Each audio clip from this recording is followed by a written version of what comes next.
14 anos mais tarde, subi outra vez a Jerusalém com Barnabé, levando também Tito comigo. E subi em consequência de uma revelação.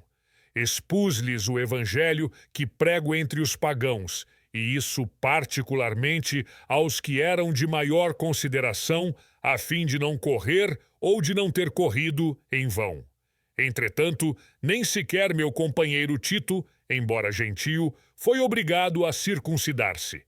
Mas por causa dos falsos irmãos intrusos, que furtivamente se introduziram entre nós para espionar a liberdade de que gozávamos em Cristo Jesus, a fim de nos escravizar, fomos, por esta vez, condescendentes, para que o evangelho permanecesse em sua integridade.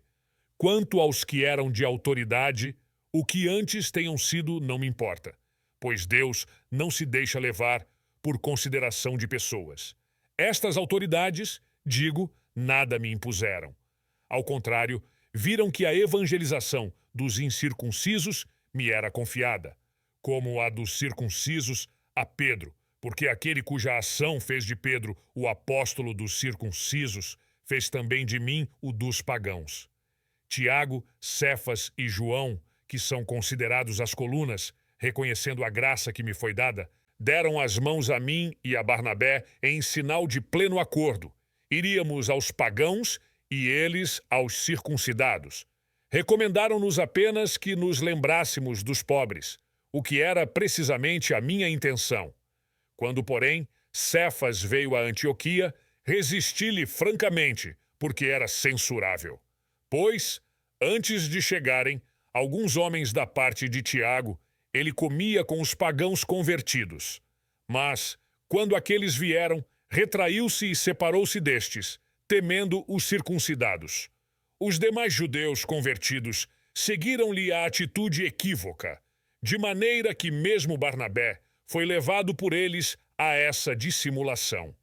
Quando vi que o seu procedimento não era segundo a verdade do evangelho, disse a Cefas, em presença de todos: se tu, que és judeu, vives como os gentios e não como os judeus, com que direito obrigas os pagãos convertidos a viver como os judeus?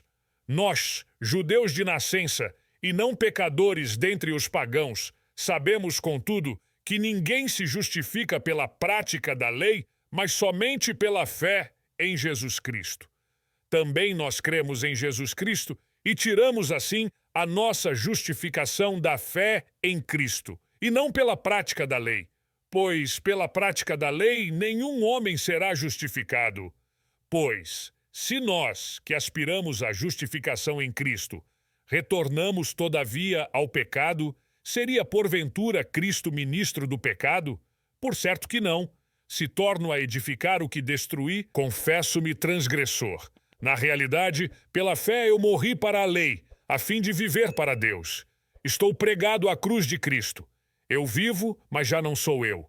É Cristo que vive em mim.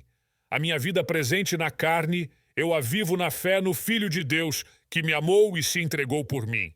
Não menosprezo a graça de Deus, mas, em verdade, se a justiça se obtém pela lei, Cristo morreu em vão.